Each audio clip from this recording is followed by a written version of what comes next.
Voltamos a apresentar Justiça na Tarde. Justiça na Tarde Debate. Pois bem, são 15 horas mais 8 minutos e a partir de agora vamos então iniciar o nosso debate aqui nos estúdios da Rádio Justiça com as nossas convidadas, com os nossos convidados, com os quais nós vamos falar sobre previdência. O assunto está no campo do direito previdenciário. Nós estamos, portanto, aqui com as nossas convidadas e convidados e você que nos acompanha pela 104,7 FM, como também nos acompanha pelo canal da Rádio Justiça no YouTube. Muito obrigado pela sua participação conosco, onde quer que você esteja. Depois que entramos, portanto, também aqui na internet, não tem distância. Onde quer que você esteja, receba, portanto, os cumprimentos da nossa emissora. Então vamos nós já cumprimentar. Começa com a doutora Thaís Riedel, ela que é a presidente da Associação Confederativa Brasileira da Advocacia Previdenciária. Doutora Thaís Riedel, mais uma vez, seja muito bem-vinda. É sempre um prazer recebê-la aqui nos nossos estúdios. Muito boa tarde para a senhora. Boa tarde, Walter, todos os ouvintes, as ouvintes. É uma alegria finalizar o ano, né? Amanhã a gente começa o recesso forense, para quem não é do Poder Judiciário, né? Às vezes não entende o que a gente está falando, mas a partir de amanhã é o nosso UFA, né? Vamos ter uma respiradinha aí que suspende os prazos processuais. E fico muito feliz da Rádio Justiça finalizar o ano com chave de ouro, tratando sobre o tema Previdência, que é um tema tão importante para toda a população. Então, dizer que estamos aqui muito felizes em poder contribuir com esse debate. Seja muito bem-vinda. Cumprimento também a doutora Rayane Illes. Doutora Rayane é advogada, é professora, especialista no direito previdenciário, diretora também do Instituto Brasiliense de Direito Previdenciário, também possui graduação em Ciências Contábeis, especialista em cálculos judiciais. Doutora Rayane, também seja muito bem-vinda. Muito boa tarde para a senhora, muito obrigado por aceitar o nosso convite. Boa tarde, Walter. Boa tarde a todos aqui presentes. Boa tarde a vocês que estão nos ouvindo. É sempre uma honra estar aqui presente na Rádio Justiça, podendo contribuir para o aprofundamento, né, do nosso estudo e do conhecimento do direito social. Prazer é todo nosso, doutora Rayane. Cumprimento também o doutor Alex Sandro, ele que é advogado, especialista também no direito previdenciário, também conosco aqui nos estúdios, né, doutor Alex? Também seja muito bem-vindo. Um prazer voltar também a entrevistá-lo. Muito boa tarde para o senhor. Grato, Walter. Boa tarde a todos que nos veem e nos ouvem, né? Sim. Agora veem também. Grato pelo convite. E vamos aí trabalhar um pouquinho, falar mais um pouquinho de previdência. Né? Convidou, nós estaremos aqui. Não tem a menor dúvida. Tá bom? Ótimo, ótimo. Deixa eu cumprimentar também o doutor Diego Cheruli. Doutor Diego é presidente do Instituto Brasiliense de Direito Previdenciário, IBDPrev, ele que também é especialista no direito previdenciário, né, doutor Cheruli? Também seja muito bem-vindo, muito boa tarde para você, um prazer também recebê-lo aqui nos estúdios. Obrigado, Walter, obrigado à Rádio Justiça, a todo o pessoal que está aqui comandando esse evento.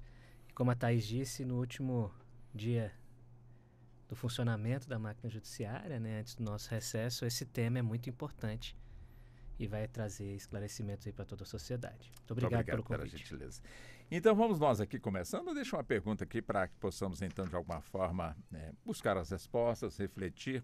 Eu começo com a senhora, doutora Thaís. Quer dizer, ano de 2023 encerrando no campo previdenciário, no campo da previdência, podemos dizer que estamos fechando com chave de ouro ou não?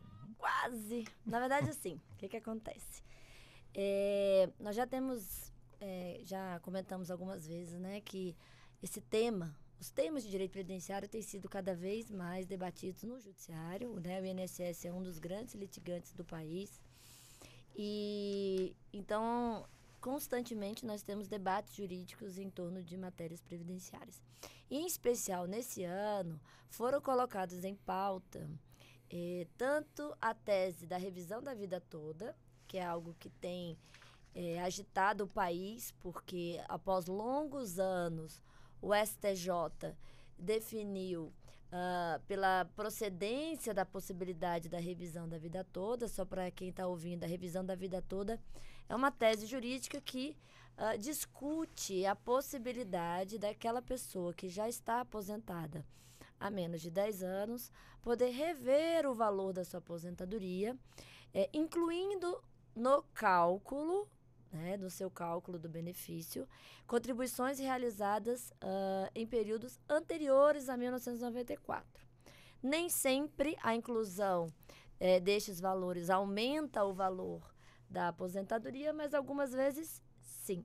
Então, como nós temos um modelo previdenciário contributivo, a tese nada mais é do que requerer que, para aquelas pessoas, em especial, que efetivamente contribuíram para a Previdência, ou seja, então elas já fizeram a sua parte contributiva, e o INSS, por uma questão legal, só considera o cálculo de 94 para frente, então, eventualmente, essa exclusão desses períodos anteriores pode gerar ali um prejuízo no valor. Então, é a tese da revisão da vida toda, ou seja, eu quero a revisão de toda a minha vida contributiva. Desde eu quero que dia. considere toda a minha vida contributiva e não apenas as contribuições de 94 para frente. Essa tese, ela foi deferida pelo STJ, né, foi admitida lá depois de um grande debate, e o STF trouxe para a corte essa discussão, e após também uma análise demorada aqui, a gente conseguiu procedência aqui também no STF. Entretanto, há pedido de modulação do efeito, ou seja, a partir de quando será devido esses valores. E isso está bem confuso, porque esse processo entrou em pauta, houve divergência entre os ministros de a partir de quando isso seria devido, a gente já pode entrar nisso. E, no fim das contas, não finalizou o julgamento. Então, é algo que para o ano de 2024 promete uma resolução, que é algo que os brasileiros estão aguardando ansiosamente há muitos anos. E também, a reforma da Previdência, que foi editada em 2019, ela resultou em várias ADIs, né, ações declaratórias de inconstitucionalidade, ações essas que questionam determinados pontos que foram alterados no ordenamento jurídico pela reforma da Previdência. E essas ADIs, elas também foram incluídas em pauta, iniciou o julgamento, porém não foi finalizada. Então, por isso que eu brinquei aqui que a gente termina 2023 no quase, não é? Mas temos aí a perspectiva de que em 2024 esses temas serão aí definidos, e é importante que o seja, porque são vidas de brasileiros aí aguardando um pronunciamento da Suprema Corte. Então, digo a vocês que 2023 foi bem agitado, né, mas alguns pontos aí ainda estão pendentes. Perfeito. Já que a doutora Thaís falou em cálculos, doutora Rayane, a senhora é especialista, portanto, em cálculos. Quer dizer, uma vez a matéria liberada, essa questão de cálculos, de certa forma, vai ter uma demanda muito grande, já que boa parte do pessoal que quer essa revisão e entende que mereceria estar ganhando mais, porque contribuiu mais. Quer dizer, como é que a senhora vê também esse aspecto dos cálculos no campo da Previdência? Bom, com toda certeza, o impacto é muito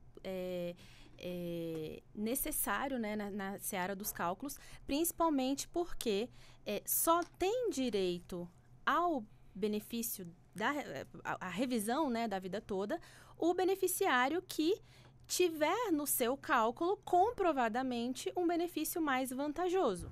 Na verdade, o que essa tese, né, como a doutora Thaís bem explicou, o que essa tese propõe é o direito do segurado de obter o benefício mais vantajoso.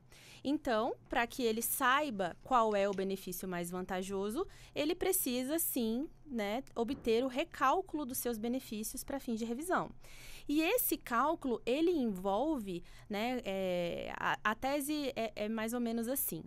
A lei previdenciária, ela estabelece que o salário de benefício, que é a base ali para a incidência da alíquota ou para como vão ser calculadas as aposentadorias.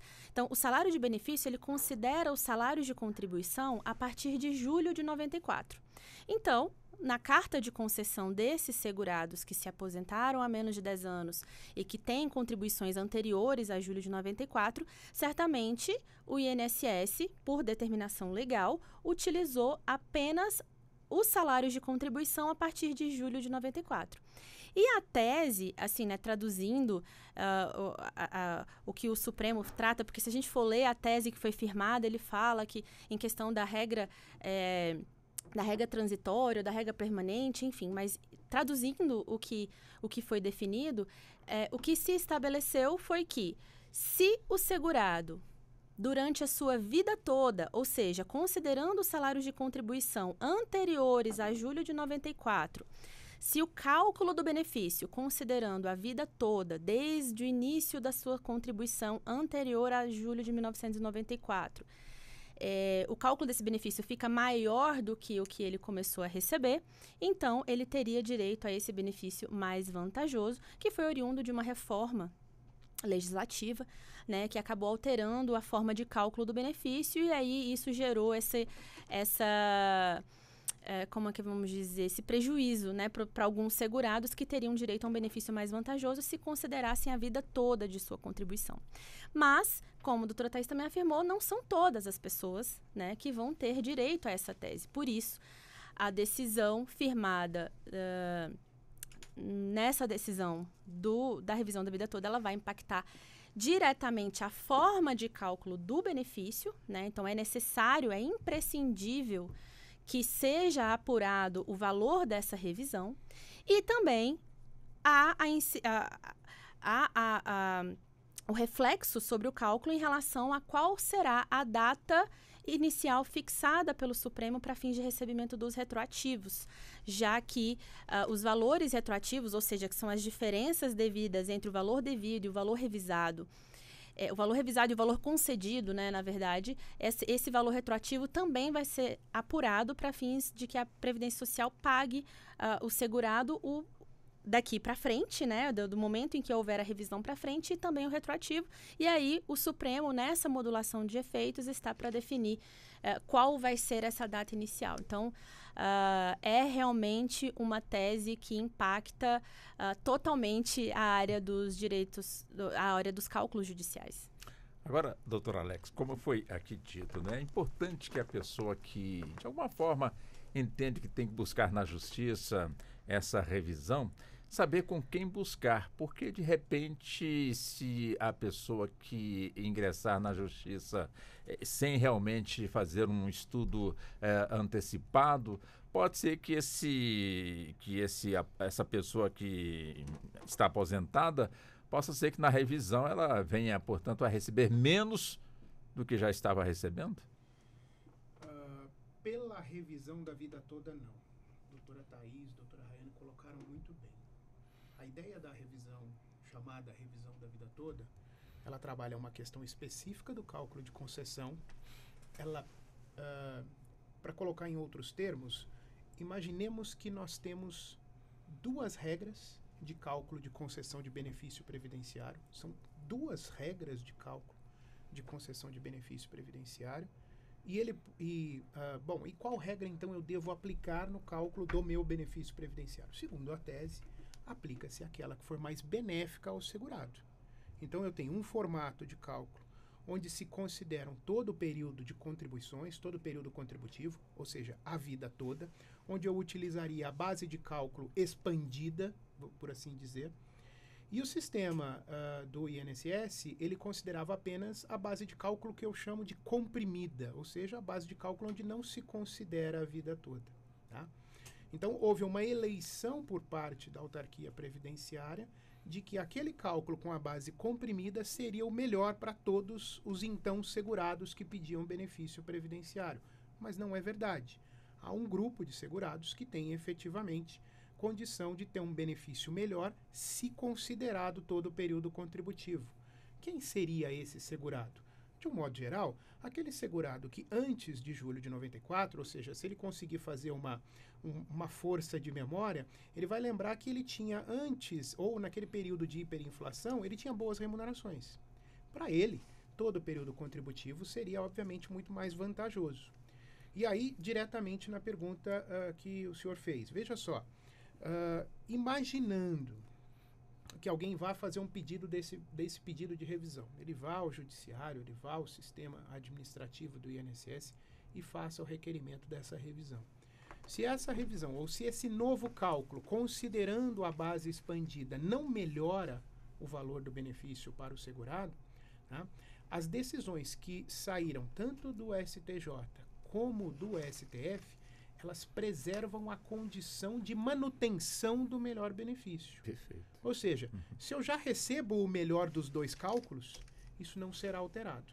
Só que, é claro, é importante que a pessoa, quando vá procurar, que ela procure alguém que seja especializado, como a doutora Rayane falou, nos cálculos de concessão de benefício, para que ele possa fazer essa apuração adequadamente, que ele conheça a questão profundamente sobre a questão do direito previdenciário, de modo que ele não frustre, né? Não tenha uma frustração no seu requerimento. Imagina, o colega dele, o vizinho, entrou com um pedido de revisão e foi exitoso, e ele não, né? Vai criar uma situação de fato aí que vai entristecê-lo. Se ele não tem direito, né, que a pessoa que esteja analisando que já identifique que o direito dele ou que não há viabilidade para ele. Tá? Então, assim, bem colocou Thaís, bem colocou Rayane, não é uma revisão para todos. A revisão é da vida toda, mas não é para todos. Né? Isso tem que ser muito bem analisado. Mas não há o risco de redução do benefício. Mas uma coisa, já aproveitando essa pergunta e falando de um modo geral, Walter, para qualquer tipo de revisão de benefício previdenciário, é sempre importante que nesse requerimento de revisão sejam analisadas todas as variáveis daquela concessão de benefício previdenciário, de modo que se identifique se há alguma causa, algum erro do INSS na concessão desse benefício a mais. O INSS, o pessoal reclama muito que o INSS erra para menos, né? Em raras oportunidades, mas acontece, ele também erra para mais. Né? Então é importante ficar atento, porque se você vai fazer o requerimento, esse benefício pode ser reduzido também, dentro dessa mesma linha, vai ser esse requerimento de revisão que vai chamar a atenção. Tá? Então que a autarquia que procure os meios e os caminhos, encontre as situações, faça a reparação, pague o valor devido para o segurado, mas que não seja o segurado a fomentar isso, entendeu? Entendi. Doutor Cheruli, evidentemente quando se fala de cálculo, se fala de revisão, evidentemente que para muita gente que entende, bom, numa revisão eu ganho X, de repente eu vou obter êxito, então eu vou ganhar 2X, mais um Yzinho, enfim, vai melhorar bastante. Mas nada que passe do teto previdenciário? Nenhum benefício previdenciário pode ser pago acima do valor máximo dos benefícios do regime geral. Nenhum benefício do regime geral que é administrado pelo INSS. Exceto no caso da pessoa que recebe aquele adicional de 25%. Que é para as aposentadorias por invalidez, onde a pessoa necessita do acompanhamento de terceiros ou de outras pessoas para realizar os atos da vida diária. Exceto nessa hipótese, a pessoa não vai poder receber benefício previdenciário num valor superior ao teto máximo, que hoje é de R$ 7.507,49. Né? Tem também a questão do salário maternidade, como a Thaís bem lembrou aqui, né? Que é uma outra forma de benefício que também poderia ficar acima a depender do enquadramento dessa segurada, salário empregada, salário contribuinte individual. O cálculo do benefício também tem seus limites, mas em algumas raras exceções há a possibilidade de ficar assim acima do valor máximo do benefício, dos benefícios do regime geral. Mas via de regra, as aposentadorias e outros benefícios não podem ficar acima do valor máximo do teto. Doutora Thaís, de forma direta, o Brasil precisa de uma reforma da Previdência?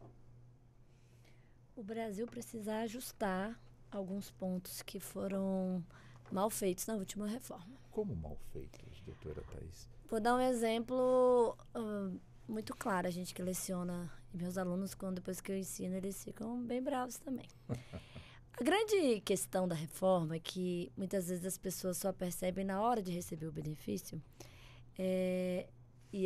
No meu entender, uma das grandes mudanças da reforma foi em relação ao cálculo dos benefícios.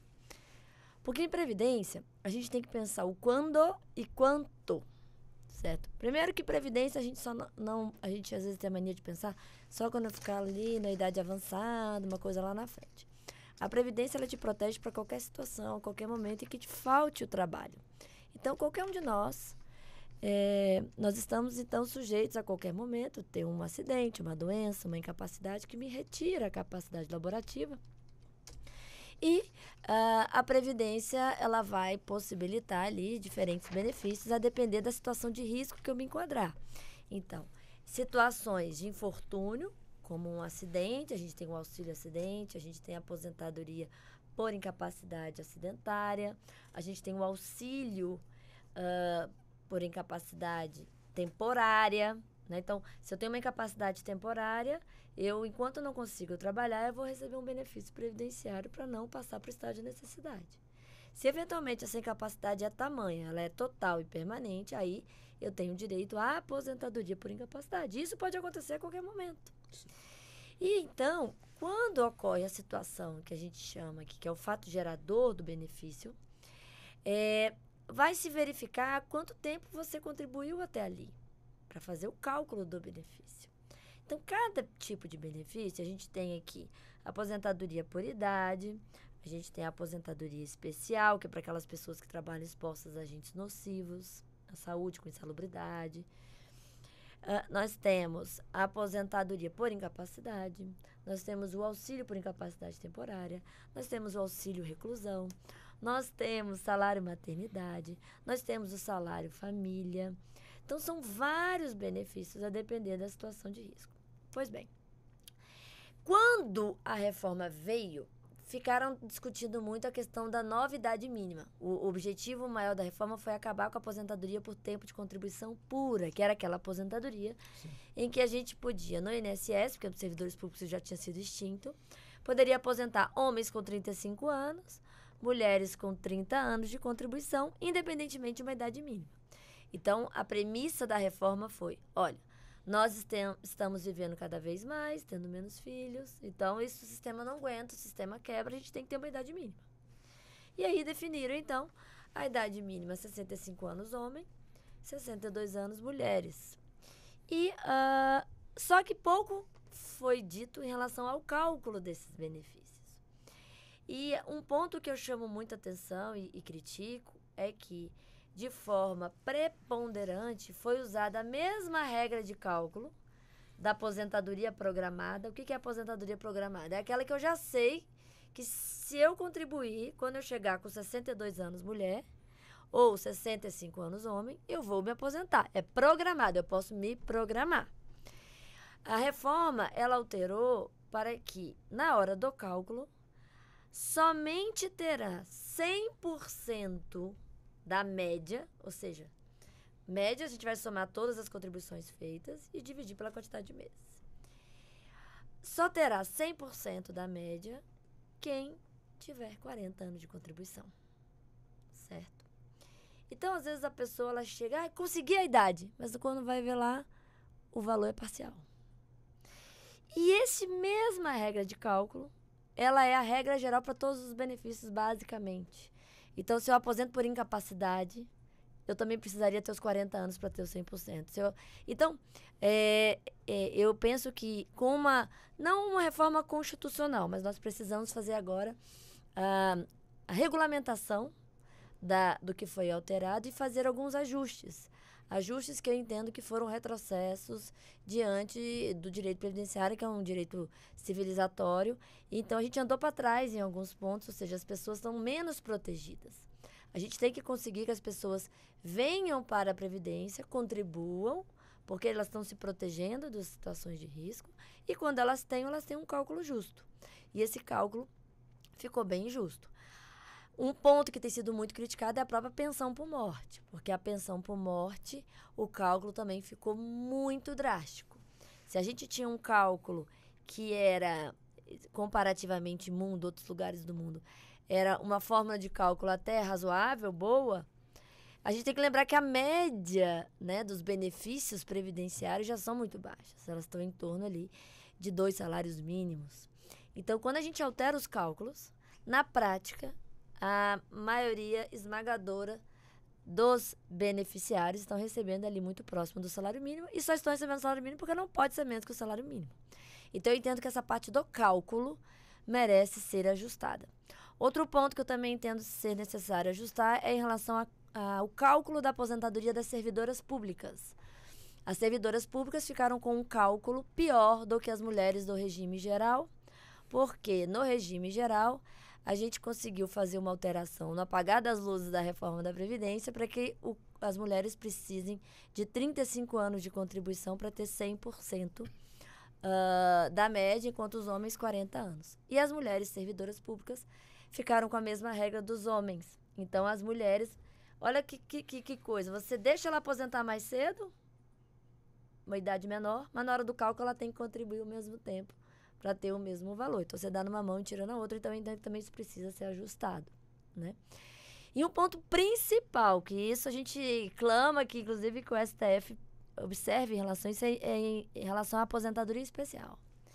A aposentadoria especial, ela é uma aposentadoria que o nome dela fala especial, parece que são pessoas que têm vantagens, né? Sim. Mas na verdade não. Na verdade, quem recebe a aposentadoria especial tem a desvantagem de trabalhar em ambientes insalubres, ambientes degradantes que fazem com que o seu organismo gradativamente tenha uma perda da sua capacidade laboral. Então, veja bem, nós estamos aqui num estúdio, numa situação confortável, com ar-condicionado, computador, né? Mas tem pessoas que estão trabalhando em minas subterrâneas, com pouca luminosidade, o ar rarefeito, excesso de ruído, pressão nos organismos, tanto internamente, vibrações. Isso vai gerando desgastes no organismo daquele trabalhador. Então, por conta dessas situações desiguais no mercado de trabalho, o direito do trabalho traz o adicional de salubridade, o adicional de periculosidade, que é como se fosse uma indenização que o trabalhador paga ao empregado por ele estar gastando a sua saúde ali naquele emprego. E o previdenciário, como reflexo, o que ele fazia? E faz. Olha, você que passou a vida inteira nessas condições, eu vou deixar você aposentar antes. Por quê? Porque eu não quero que você fique nesse ambiente. No mundo ideal, seria ninguém precisar trabalhar num ambiente de risco. A gente conseguir ter equipamento de proteção individual e equipamento de proteção coletivos que anulassem, parece que a Alemanha está bem próximo disso, anulassem qualquer distúrbio ou qualquer prejuízo à saúde dos trabalhadores. Afinal, ele está ali para trabalhar. E aí, então, o direito previdenciário fala o seguinte, olha, você não devia estar nesse ambiente, mas já que você está, eu entendo que você tem que sair desse ambiente em um tempo menor do que a regra geral, do que aquele que está no computador, no ar-condicionado, porque senão você vai ficar doente, vai aposentar por incapacidade ou você vai morrer, vai gerar pensão por morte. Então, ao longo dos anos, a jurisprudência, a legislação, ela foi evoluindo para criar a figura da aposentadoria especial, que a depender do grau de exposição do trabalhador, poderia aposentar com 15, 20 ou 25 anos de exposição, né? No mundo ideal, a gente teria que ir lá verificar situações, a gente tem o PPP, Perfil Profissiográfico Previdenciário, essa palavra grandona que a gente resume em PPP para não gaguejar. E aí, esse PPP vai mostrar, vai individualizar, de acordo com o laudo do ambiente de trabalho, se aquela pessoa está exposta ou não. Se ela provar que esteve exposta, ela então vai pedir essa modalidade de aposentadoria. Pois bem, quando a pessoa aposenta nessa condição, é porque o sistema entende que ela tem que sair. E na época, antes da reforma, o cálculo dela era um cálculo da média, 100% da média. E não tinha uma idade mínima. Por quê? Porque se eu crio uma idade mínima, aquela pessoa que teria que sair, porque ela já cumpriu o tempo de exaustão dela naquele ambiente, ela tem que ficar até cumprir a idade mínima. E a reforma veio e criou a idade mínima para essas aposentadorias especiais sem nenhum cálculo científico, se aquelas pessoas realmente conseguem ficar naquelas condições. E na hora do cálculo, está exigindo os 40 anos naquele ambiente para ter o 100% da média. Então, eu entendo que é necessário, sim, que façamos ajustes. No meu entender, houve até uma inconstitucionalidade numa reforma constitucional nesse ponto, para que a gente consiga ter um sistema que seja autossustentável, que seja um sistema equilibrado, mas que tenha ali correções nessas distorções. Porque, vou dar um exemplo prático. Imagine um trabalhador de mina subterrânea. Ele começa a trabalhar lá com 20 anos. O sistema fala o seguinte, olha, ele só pode ficar lá 15 anos, porque ele fica destruído depois de 15 anos. Depois de 15 anos, ele tem 35. Mas hoje ele vai ter que esperar até 55. Então, praticamente, aniquilou o benefício. Então, a gente entende aqui que um direito fundamental constitucional foi violado quando criou um critério aleatório sem análise científica disso. E aí seria uma reforma inconstitucional, violação a uma cláusula pétrea lá, porque daria violando a dignidade da pessoa humana. Então, ali são limites que a gente trouxe para o Supremo está com essa discussão, mas o Legislativo é o campo para que seja feita essa regulamentação. Inclusive, eu faço uma crítica que não existe o Código Previdenciário, é algo que a gente tem batalhado para que seja feito, para a gente poder atualizar a legislação previdenciária, a Lei 8.212, 8.213, porque hoje nós temos uma colcha de retalhos, são várias leis, e a gente precisa compilar isso e dar uma sistemática melhor, mais organizada. Então, eu entendo que tem que ter, não necessariamente uma reforma constitucional, mas tem que ter um ajuste daquilo que destoou e desconfigurou o nosso sistema originalmente pensado pela Constituição. Essa palavrinha cálculo, né, doutora Rayane, já vem, não vou dizer séculos, né, mas já vem dezenas e dezenas de anos, de certa forma, sendo sempre questionado.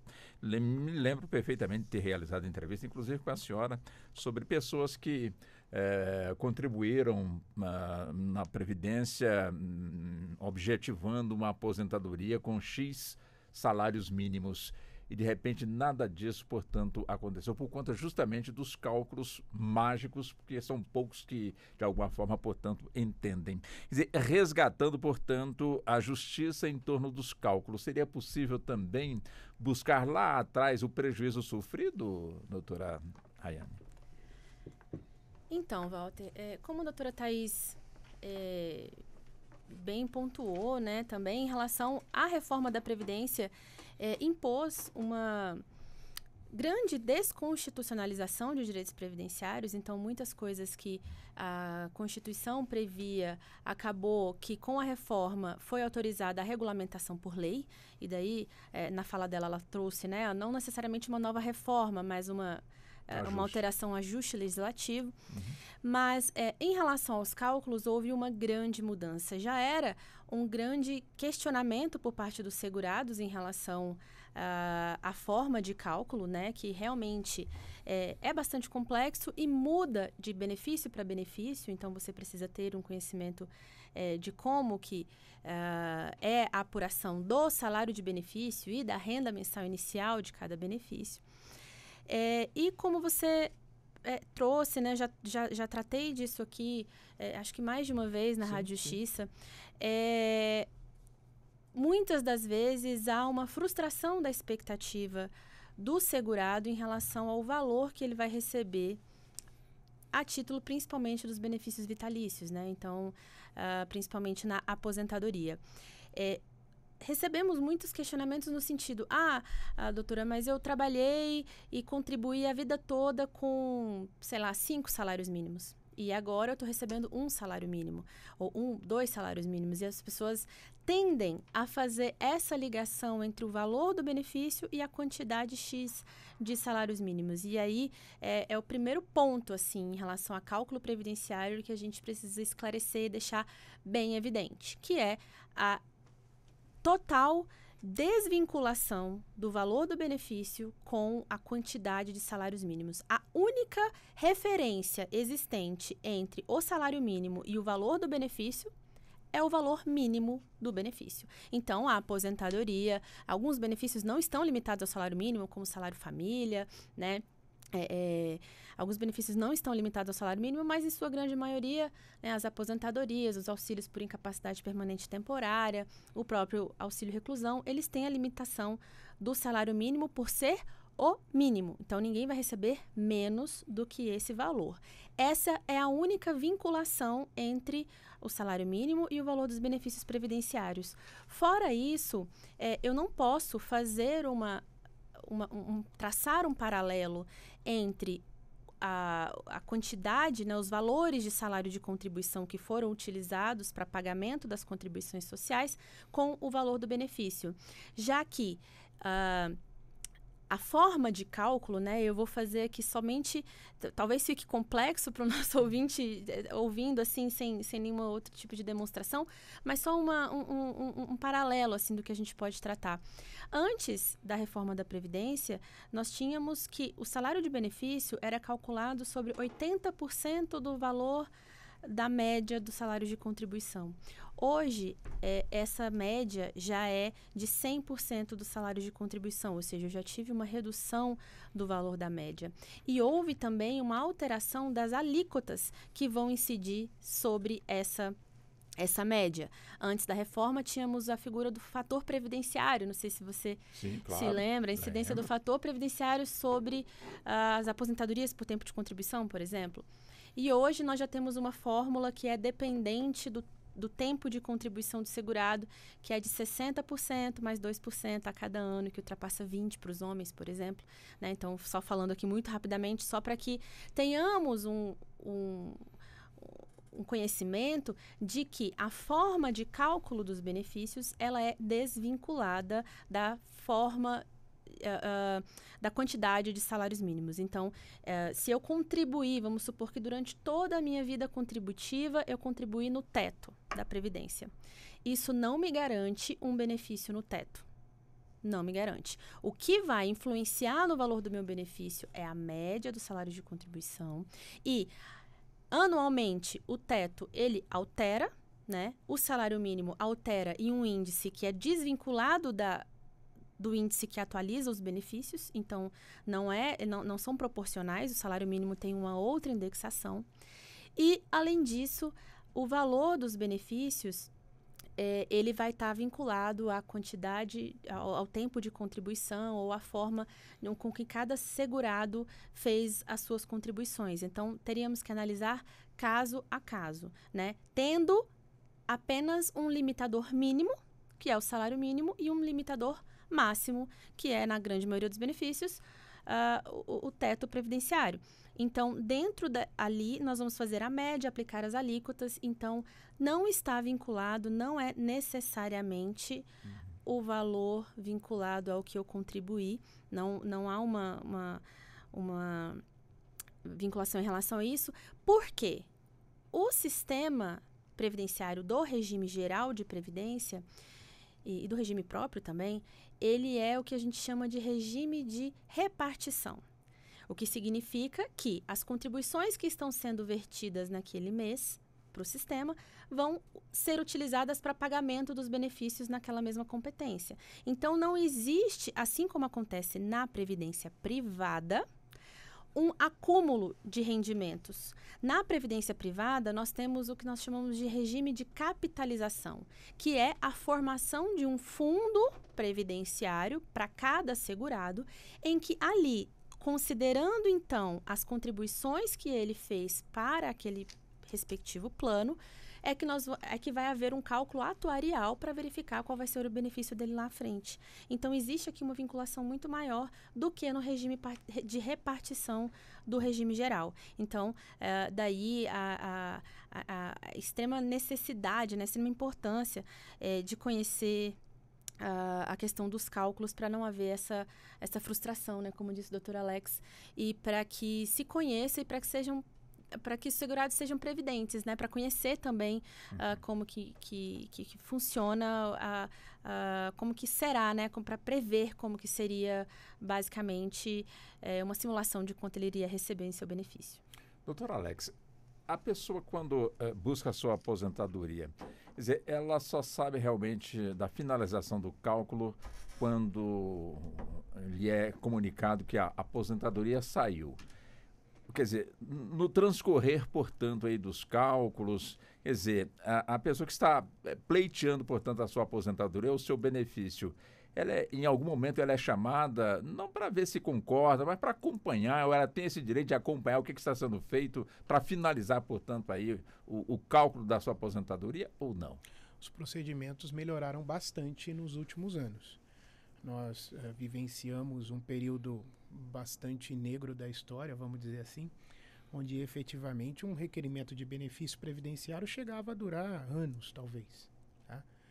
Você tinha aí situações específicas de um atendimento presencial em balcão no INSS que demorava horas, né, para você conseguir um atendimento, fazer um requerimento de benefício, uma juntada de documentos. Os sistemas cada vez mais estão ficando automatizados, isso é positivo, né? Apesar de gerar uma situação de impessoalidade no atendimento e no tratamento, e essa é a parte que eu acho ruim, isso não tem mais volta, né? Então, obviamente, essa automatização melhorou muito esse aspecto. Hoje, o segurado, o interessado que tem um procedimento junto ao INSS, junto a uma junta de recursos, a um conselho de recursos, ele tem na internet, ele tem em seu celular, ele tem toda a possibilidade de fazer, traçar o olhar, verificar como que está a análise do seu requerimento, recebe em seu e-mail, em seu SMS, informações sobre o andamento do seu procedimento, consegue, ainda que de forma ainda muito simples, fazer simulações do valor do seu benefício. Há limitações para esse tipo de serviço dentro do site, né, ainda, mas ele já consegue ter pelo menos uma ideia disso. A informação não é ainda de todo completa, ela pode gerar uma situação também, voltamos a falar aqui, de falsa expectativa, vamos dizer assim, mas efetivamente você tem pelo menos hoje um caminho, o segurado ele não fica tão no escuro. No entanto, sempre o trabalho especializado da área é importante, né? Há muitos serviços hoje em ambiência particular de simulações de valores de benefício previdenciário, serviços de plano, projeção e planejamento previdenciário, isso pode ser feito. É um serviço que inclusive tem sido muito procurado nesses anos pós-reforma e logo no pré-reforma constitucional. As pessoas ficam preocupadas, querendo saber se o seu benefício vai demorar muito e qual será a qualidade desse benefício. Então isso, obviamente, hoje tem sido expandido. Como eu falei, pelo celular, em aplicativos, pelo computador, né? Eu sei que às vezes a pessoa que vai fazer o pleito de um benefício, ou vai fazer o pleito de um auxílio, enfim, é uma pessoa talvez com menos capacidade de fazer alguma consulta, às vezes tem uma dificuldade na internet, às vezes é uma pessoa com mais idade, mas sempre tem o neto, sempre tem o sobrinho, sempre tem alguém que possa fazer esse socorro. Então esses serviços hoje estão mais amplos, eles foram amplificados. Repito, ainda estamos longe do ideal, mas já é melhor do que foi há alguns anos atrás. Doutor Cheruli, quando se fala em reforma da Previdência, a gente pode entender como uma maneira de o governo ou o Estado arrecadar mais, ou também podemos entender que uma reforma da Previdência é para melhorar a vida do segurado?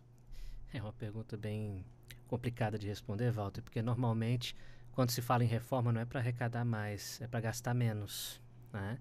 Então, hoje se discute que a Previdência Social é um dos grandes buracos orçamentários do país, que ela gasta enormidades de valores, bilhões e bilhões de reais por ano, né? E muitas das vezes o que nós vemos criticando é que essa visão pequena em cima do sistema ela tem atrapalhado a razão do sistema.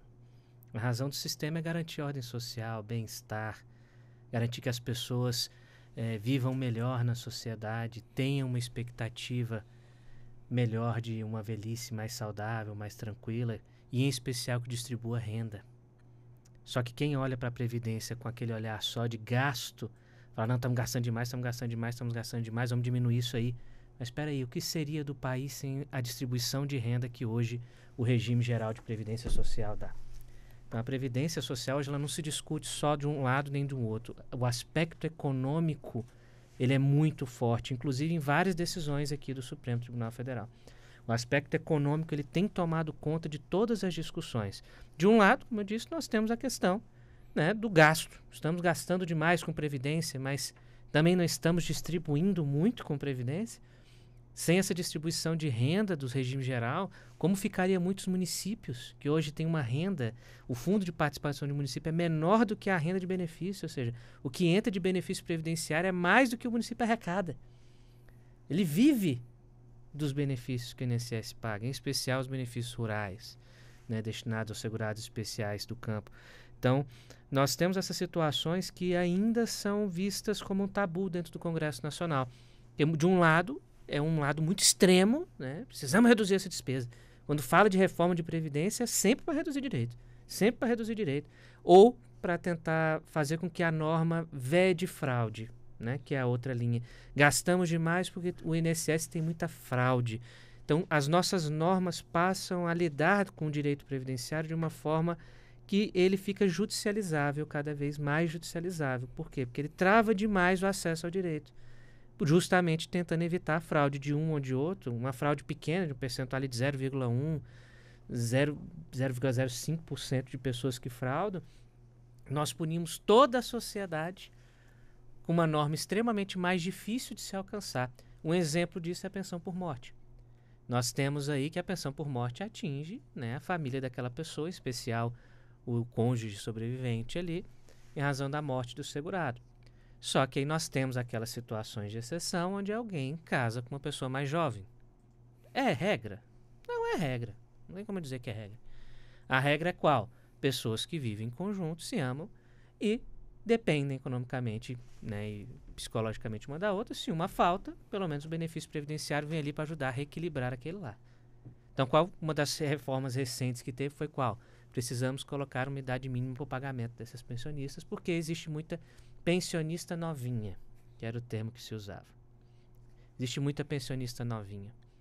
Outro caso, por exemplo, aqui no Supremo, com o julgamento de um dos temas que ainda mal desce para os previdenciaristas, né, que é a questão do rateio da pensão por morte na dupla família ou no poliamor, né?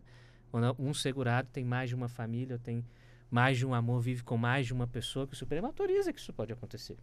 Pode, né? Mas para rateio da pensão por morte não pode mais. Por quê?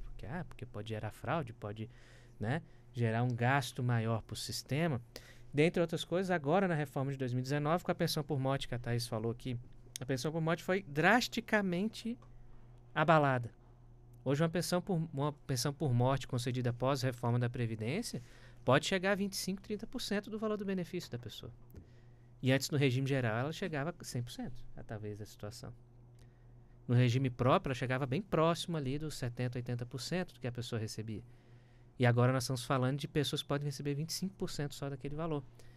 E aí ninguém questiona sobre isso. Por quê? Porque o objetivo da alteração era qual? Vamos diminuir o custeio, vamos tirar os folgados, porque tem muita gente folgada precisando do benefício. Esses termos que se usa, Walter, no Congresso Nacional, quando a gente fala de reforma de Previdência. Então hoje, quando vem esse assunto, e eu que lido bastante com o Congresso, sou diretor de atuação parlamentar do IBDP, do Instituto Brasileiro de Direito Previdenciário, atuei na reforma, e a gente fica sempre embasbacado com a baixa qualidade do discurso, a baixa qualidade do diálogo quando se fala de previdência social no nosso país. Porque parece que só existem dois lados. Um lado do segurado, vamos dar tudo, e um lado da economia, que eles se intitulam, fala, não, precisamos tirar o máximo possível, Estado mínimo é o que nós precisamos para o Brasil crescer. Olha, passando um período de pandemia que nós passamos, o que seria do país sem o nosso regime geral, sem a nossa seguridade social, sem a nossa saúde pública? Porque a Previdência está dentro desse grupo. Assistência, Previdência e Saúde, o grupo da Seguridade Social. E quando nós falamos de reforma de Previdência, nós estamos fazendo reformas na Seguridade. Neste conjunto, porque ela é uma roda, uma engrenagem. E quando eu mexo numa delas, diminuo uma delas, as outras têm que aumentar para superar. Então, se eu falo de benefício, por exemplo, da aposentadoria especial, a Thaís começou falando de aposentadoria especial, falando, aposentadoria especial, por mais que ela chame especial, não é para pessoas especiais, né, agraciadas, não, são para pessoas que precisam sair mais cedo do mercado de trabalho. Por quê? Porque se elas continuarem, elas vão ser um peso para a saúde pública. Se elas continuarem, elas vão ser um peso com benefício previdenciário a ser concedido por mais longo prazo, por incapacidade, por exemplo, por morte, para aquela família e para aquele segurado, que vai deixar de contribuir, vai ser um potencial recebedor. Então, um benefício inteligentíssimo, mas com a reforma praticamente não existe mais. Hoje, uma aposentadoria que exigia antes 25 anos de contribuição, hoje a pessoa tem que ter 60 anos de idade para sair. Com 60 anos de idade, ela está saindo normal. Do tempo de contribuição que ela tem, ela já pode sair normal. E o cálculo é o mesmo, tudo é o mesmo. Então, quando se fala de reforma, nós temos ainda que qualificar muito o debate. Muito debate. Não só no Poder Legislativo, mas também no Poder Judiciário. Né? Também no Poder Judiciário. Isso tem impactado muito as decisões, esse argumento que muitas vezes vem por parte do governo, é um argumento que ignora a sociedade e coloca, na verdade, a sociedade num patamar assim de... Na verdade, estamos todos tentando proteger a sociedade, porque se eu não arrumar, a Previdência vai quebrar. Ora, meu amigo, a Previdência no Brasil não quebra. O dia que a Previdência brasileira quebrar, vai ser o menor dos problemas do nosso país. Ela vai ser o último sistema a quebrar. Antes da Previdência quebrar, quem está investindo em bolsa já perdeu todo o seu dinheiro. Antes da Previdência quebrar, quem está achando que em mercado imobiliário, todo mundo vai estar quebrado. Ela vai ser a última a quebrar. Então esse vai ser o menor dos problemas do nosso país. E nós não podemos trabalhar e discutir Previdência com esse viés, porque ela não vai quebrar o país. Pelo contrário, ela é uma fonte de distribuição de renda importantíssima que nós precisamos manter, fomentar e, em especial nesse momento, regulamentar para consertar algumas arestas que foram deixadas aí na reforma de 2019. Doutora Thais, em 30 segundos, qual é o assunto que não pode faltar na nossa segunda hora do debate?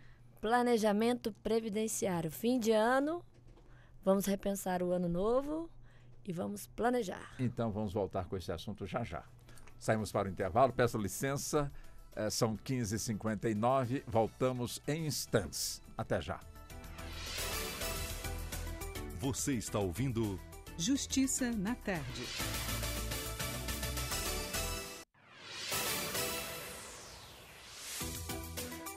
Voltamos a apresentar Justiça na Tarde. Justiça na Tarde Debate. Pois bem, vamos então prosseguindo já na segunda hora do nosso debate dentro do Justiça na Tarde. Hoje o assunto é Previdência Social. Estão hoje conosco aqui nos estúdios da nossa emissora o doutor Alex Sandro, que é advogado especialista no direito previdenciário, a doutora Rayane Illes, que é advogada, professora especialista no direito previdenciário, diretora do Instituto Brasiliense de Direito Previdenciário, ela que também possui graduação em Ciências Contábeis e é especialista em cálculos judiciais. Também conosco, doutor Diego Cheruli, advogado especialista no direito previdenciário, preside o Instituto Brasiliense de Direito Previdenciário, IBDPrev. Também conosco a doutora Thais Riedel, que é a presidente da Associação Confederativa Brasileira da Advocacia Previdenciária. Pois bem, nós, na segunda hora do nosso programa, evidentemente, nós vamos falar também do planejamento previdenciário. E quando se fala em planejamento, é um assunto distante da nossa sociedade, que ainda não tem esse hábito, não adquiriu ainda essa cultura, ou muito pelo contrário, é um assunto que, de alguma forma, ele está realmente presente nas discussões, doutor Diego. Então, o planejamento, se nós formos analisar por gerações, né, de pessoas, de datas de nascidos, né, os mais antigos, as reformas anteriores, não se tinha essa política. Né? Você confiava no INSS, ia lá e pedia, e muitas das vezes recebia o que tinha, até porque tinha a possibilidade de você começar a receber um benefício mais cedo, proporcional, né, um valor bem mais baixo, mas também tinha um tempo de contribuição só, né, era o requisito bem menor. As mulheres poderiam aposentar com 25 anos de contribuição e os homens com 30, começava por aí, né? Com as reformas mais constantes, as pessoas começaram a perceber a extrema necessidade de um planejamento. Então, nós sentimos que nessa última reforma, que não foi rápida, essa última reforma começou, na verdade, em 2014, ainda no governo Dilma Rousseff, né, com medidas provisórias que tentou reformar tanto a área de direito do trabalho quanto o direito previdenciário, mudou a pensão por morte, incluiu aquela regra da idade mínima da pensionista apelidada de novinha, como eu te citei, né? E depois veio o Temer tentando fazer essa reforma, ficou o governo dele inteiro tentando fazer a reforma e só foi conseguir terminar com o governo Bolsonaro no primeiro ano. Então nós tivemos aí praticamente 3 anos, quase 4 anos de discussão da reforma da Previdência e isso alertou a sociedade da imperiosidade de um planejamento previdenciário. Então nós temos hoje muitas pessoas buscando esse serviço, mas esse serviço tem que ser feito com pessoas responsáveis e com especialistas. Por quê? Né? Porque hoje, do mesmo jeito que nasceu essa demanda, né, pelo planejamento previdenciário ali junto ao INSS, também nasceu uma demanda na internet de pessoas vendendo serviço e vendendo informações excessivas sobre várias situações que envolvem aí ou que afetariam o planejamento. Então, passando informações erradas, ou passando informações sobre previdência complementar, como se fosse a melhor coisa do mundo. Inclusive, isso foi uma das partes mais criticadas durante a reforma da Previdência, tanto no Temer quanto do Bolsonaro, quando o governo investiu valores em uma propaganda que desmotivava a adesão ao sistema. Falando, o sistema está quebrado, não está quebrado, a gente tem que reformar. Se não reformar, ele vai quebrar amanhã. Uma pessoa que tem a opção na Previdência Complementar no país como o nosso, se eu ouço que o sistema público está falido, eu vou procurar o quê? Tanto que aumentou muito a adesão à Previdência Complementar no período de tramitação da reforma da Previdência. E hoje se fala muito disso e outros assuntos, como não investe em Previdência Complementar nem no INSS, não. Investe na Bolsa de Valores, investe em outros tipos de títulos e esquecem que o trabalhador, quem trabalha e tem renda, não tem opção de não investir. Ele tem que pagar. É um tributo, todo mundo tem que pagar porque é um sistema nosso, não é um sistema do fulano, do beltrano, do ciclano. Então, com essas reformas, nós vimos a necessidade e as pessoas buscando mais informações e, obviamente, uma oferta maior de informações perigosas que circulam por aí. A Previdência Complementar ela foi feita para aquela pessoa que tem condição de poupar e, de preferência, que receba mais do que o teto do regime geral, mais do que aquilo que o sistema estaria disposto a pagar para ela. Se a pessoa recebe menos do que aquilo, se ela tiver capacidade financeira, maravilha, vamos investir. Se ela não tiver, ela vai tirar de onde? Então é muito como falar assim, você que ganha um salário mínimo, você consegue investir. Não, você não consegue investir. Não consegue investir. Seu investimento é na Previdência. Você não consegue investir. Qualquer outro lugar que você for botar dinheiro, você vai passar fome dentro de casa. Não é assim que funciona. Então, nós temos que ter essa responsabilidade. O planejamento tem que ser feito por pessoas responsáveis, profissionais que devem ser pesquisados antes, ver quem é essa pessoa e se ele realmente sabe fazer o que ele está falando que sabe. Por que é importante o planejamento previdenciário, doutora Thaís, como muito bem pontuou aqui o doutor Diego? Muita gente dá um Google e busca ali, portanto, como aposentar bem. Quer dizer, é uma procura, uma busca que, de repente, aquela orientação que vai obter de uma máquina que não sabe nem quem poderá lhe causar problemas no futuro? Então, via de regra, nós não somos previdentes. Né? A gente não fica aqui hoje, se amanhã eu morrer, meus filhos... A gente não fica pensando muito em organização e planejamento de vida, nem financeira. Nós, brasileiros, não temos essa cultura. Isso é bom ou é ruim? Isso é ruim. Não temos uma cultura de educação financeira, tampouco previdenciária. Só que, na prática, as coisas da vida acontecem. Então, qualquer um de nós aí, nós estamos sujeitos a qualquer momento vir a óbito, ter uma incapacidade, ter uma doença, né? E todos nós, se Deus quiser, vamos chegar na idade avançada. E talvez não consigamos mais ter aquela mesma força de trabalho que a gente tinha na juventude. Então, o objetivo do planejamento previdenciário é a gente conseguir ter, dentro do nosso histórico laboral, contributivo e perspectiva futura de quando conseguiremos chegar nas regras, ou seja, quando a gente vai conseguir chegar naqueles requisitos. Isso vai mudando ao longo dos anos. Então, se eu faço um planejamento previdenciário hoje, eu quero saber, olha, qual idade que eu vou conseguir aposentar? Em que valor, mais ou menos, porque não tem como ter certeza absoluta, eu vou conseguir ali ter de benefício? Vale a pena, doutora, eu contribuir para a Previdência Privada? Vale a pena contribuir para o INSS? É isso que pergunto. Aí, o que a gente tem que ponderar? Olha, a Previdência Pública, ela é diferente da Previdência Privada.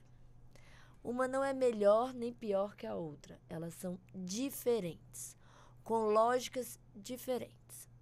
A Previdência Pública, ela veio dentro de um avanço civilizatório do mundo, das pessoas, depois de terem muitas pessoas passando necessidade por não ter nenhum benefício pago pelo Estado. O Estado não estava nem aí, cada um que se virasse. Se você tinha lá, você estava trabalhando, de repente você chegava numa idade, você não conseguia mais trabalhar, problema seu, você que tivesse alguém para te ajudar. Se você tivesse um acidente, problema seu. Se você viesse a óbito, problema dos seus dependentes. Num determinado momento, isso veio de reivindicações dos trabalhadores, de muita luta social. O Estado percebe, não, peraí. Se eu não tenho um mecanismo de seguro social, veja que INSS significa Instituto Nacional do Seguro Social. Qual que é a lógica do seguro? Eu tenho um carro, por exemplo, eu quero proteger aquele meu carro de certos riscos. Quais riscos? A minha barbeiragem, a barbeiragem alheia, né, um furto, roubo, essas situações. Aí, eu quero proteger esse patrimônio, o que eu faço? Vou lá, contrato um seguro. O que o seguro faz? Ele vai calcular o prêmio, que é, na verdade, a parte ruim, que é quanto eu vou ter que pagar. Quando ele calcula, ele vai analisar o risco. Olha, a Thaís, com o histórico dela, a idade, quanto tempo ela tem de carteira, ela estaciona em lugar aberto, fechado, né? Qual é o passado dela, se ela tem ali muitos incidentes. O que ele está fazendo isso, o seguro, na hora? Ele está calculando o risco. E aí, quando ele calcula o risco, fala, olha, para proteger esse seu patrimônio, eu vou, então, você vai ter que pagar X. E havendo a situação, ou seja, ocorrendo a situação de risco, que a gente chama de sinistro na linguagem do seguro, eu venho e te indenizo. Quem? A seguradora. A Previdência, ela parte de uma mesma premissa. Eu tenho um patrimônio, qual é o patrimônio? Eu mesma. É a minha capacidade de trabalho. Certo? Então, como eu posso, numa situação hipotética, não ter essa capacidade de trabalho amanhã, ou daqui a 10 anos, daqui a 20, daqui a 30 anos, eu vou contribuir para um seguro, só que é um seguro público, é um seguro social, que ele diverge do seguro privado, porque o privado é cada um por si. Então, se esse ano, por exemplo, eu contribuir, estou protegida. Ano que vem, se eu não paguei o seguro e bato o carro, já era. O seguro social, ele parte de uma premissa de solidariedade, ou seja, olha, qualquer um de nós aqui podemos a qualquer momento ter uma situação, uma contingência que a gente chama, que é quando o risco não ocorre no mundo fenomênico. Então, todo mundo vai contribuir. Qual a probabilidade de todos nós aqui no prédio do STF ficarmos doentes no mesmo dia? Alta, baixa ou muito baixa? Diga aí, Walter. Nenhuma. Muito baixa. Todos na Asa Norte, maior ou menor? Menor. Todos em Brasília, menor. Ou seja, no grupo, o risco dilui. Então, qual que é a lógica do seguro social? E por isso que ele redistribui renda. Eu coloco todo mundo para contribuir e o risco ele vai ocorrer pontualmente. E aí, eu consigo proteger mais pessoas numa maior quantidade de riscos, certo? Numa lógica de repartição. Quem está contribuindo, esse valor já está sendo repassado para quem está recebendo. Essa é uma lógica do seguro público que tem no mundo inteiro. Até os países que a gente vai pensar que, Estados Unidos, que é capitalista, tem o seguro público. Por quê? Porque ele consegue, dentro das políticas públicas, proteger mais pessoas e maior quantidade de riscos, certo? Só que o modelo público, ele está preocupado em não ter estado de necessidade. Então, ele fala assim, olha, Walter, eu sei que a qualquer momento você pode ter uma situação, um infortúnio, pode acontecer qualquer um. Então, hoje, que você tem saúde, você contribui para o seguro. Você está assim, se assegurando. Quando acontecer a situação, que a gente chama, em vez de sinistro do seguro, é a contingência aqui, você vai receber uma renda da Previdência. É isso que é a Previdência pública. Só que essa renda, ela vai ser entre o salário mínimo e o teto do INSS, porque eu não quero que você fique rico aqui na Previdência. Eu só quero que você não passe por um estado de necessidade. Mas hoje eu tenho uma renda de 15 mil e lá no INSS o máximo que eu vou aposentar é 7.500. Então, venha para a Previdência Privada, que ela é complementar, ela não substitui. Por que ela não substitui? Porque a lógica da Previdência Privada é em modelo de capitalização. Então, como é que é? Vai ter uma entidade que eu vou contratar, é um contrato privado, e eu vou combinar de todo mês verter contribuições para esse fundo, que vai ser acumulado, capitalizado no mercado financeiro. E lá na frente, se tudo der certo, por que eu digo que se tudo der certo? Eu não ficar doente no meio do caminho, eu não perder o emprego no meio do caminho, as bolsas mundiais, eu vou ter um fundo lá na frente, na hora que eu tiver os requisitos do contrato que eu combinei, eu vou então ter um valor acumulado que vai ser uma reserva, que eu vou poder usar, resgatar, sacar, ou eu vou poder receber benefícios. Aí tem todo um cálculo, a depender do plano. Então, uma coisa não substitui a outra. São situações distintas. Então, quando a pessoa fala, é melhor fazer previdência privada ou pública? É uma pergunta que ela não tem, ela parte de uma premissa errada. Porque a pública, ela é obrigatória, e ela é obrigatória porque nós não somos previdentes. Então, o Estado, como ele sabe que você não é previdente, ele te obriga a contribuir. Só que, As pessoas, principalmente autônomas, elas acham que elas escolhem quanto contribuir. Na verdade, se você trabalhou e recebeu renda do trabalho, seja como autônomo, doméstico, rural, avulso, aquele pessoal de plataforma, ou empregado seletista, você é obrigado a contribuir. Quer dizer, se é peixe pequeno, a receita não te pega. Mas você é obrigado a contribuir. Quem não é obrigado a contribuir para a Previdência? Aqueles que não exercem atividade remunerada. Aí, o que a Previdência faz? Porque ela é social. Doutora Rayane, tem lá uma pessoa que ela conhece que é dona de casa, não tem, trabalha, mas é um trabalho que não tem, às vezes, uma renda.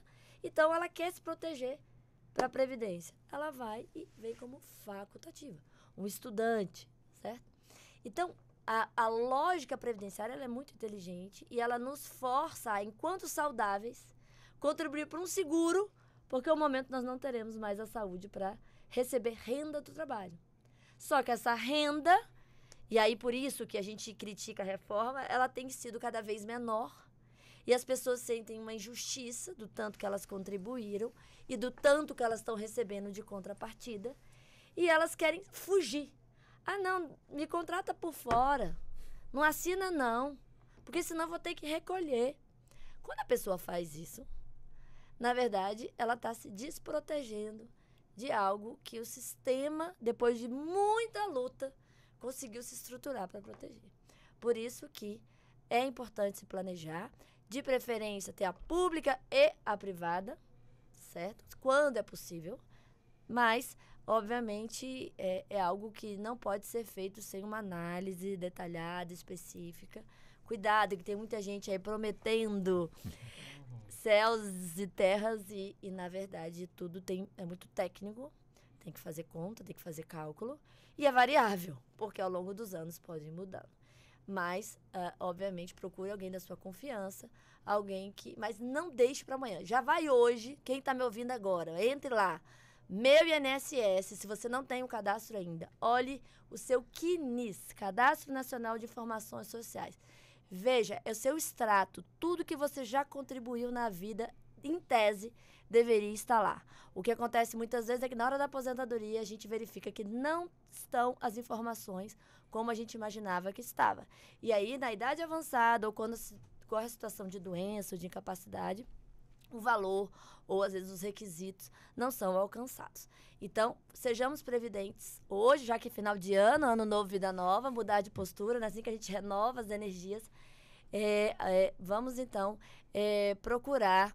E acho que esse é o nosso papel aqui. Parabenizo mais uma vez a Rádio Justiça por essa iniciativa de educação previdenciária, porque nós só teremos uma população com mais bem-estar se a gente conseguir mostrar para as pessoas qual é a lógica desse sistema e da importância de uma vida contributiva.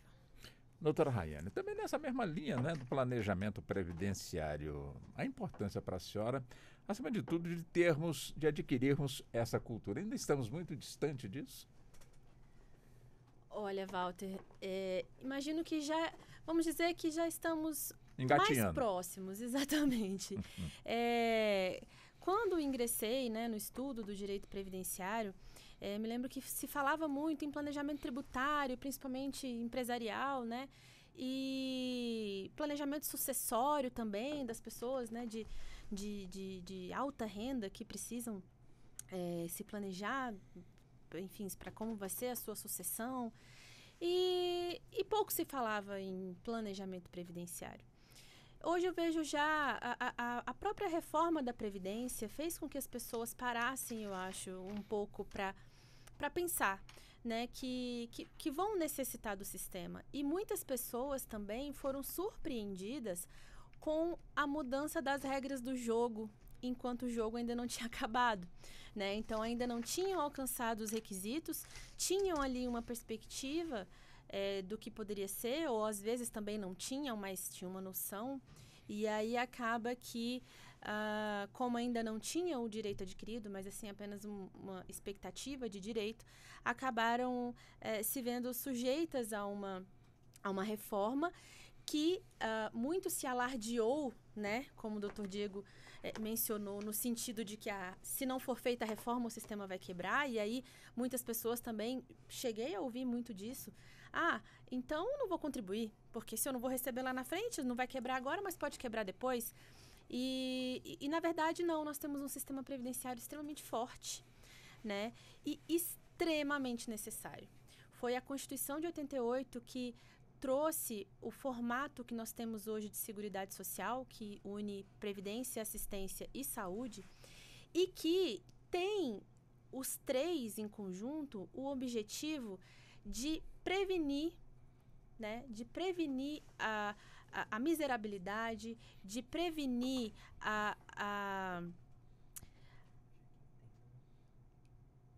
como é que eu vou dizer? De prevenir a pobreza, problemas de saúde, de prevenir a marginalização, era essa palavra que eu estava procurando. A marginalização da população no sentido de ficarem desamparados no momento de maior necessidade. O direito previdenciário é um direito de conquista, né, que foi sendo conquistado ao longo dos anos por meio de muitas lutas sociais, em que as pessoas se viam desamparadas no momento de maior necessidade. Então, enquanto a pessoa está trabalhando, ela está recebendo.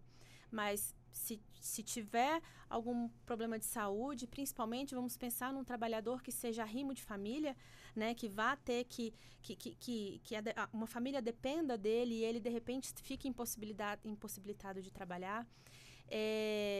Famílias que não têm condições de arcar com uma previdência complementar e que não...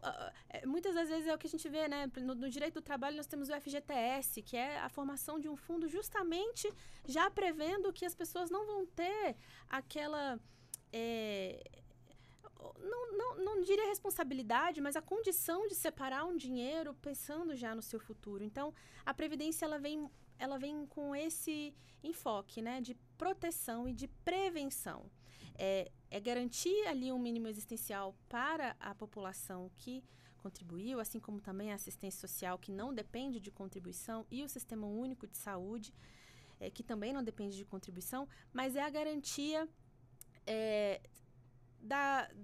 do bem-estar social, né, a garantia do bem da população e a prevenção, né, para melhorar a qualidade de vida de todos.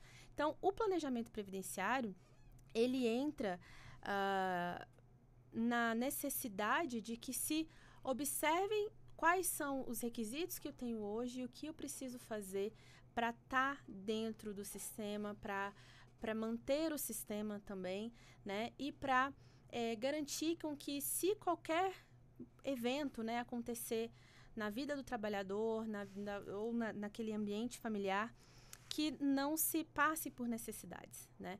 E a garantia também do futuro, né? De que essas pessoas, quando atingirem os requisitos para os seus, né, dos seus respectivos benefícios, possam usufruí-los da melhor maneira possível.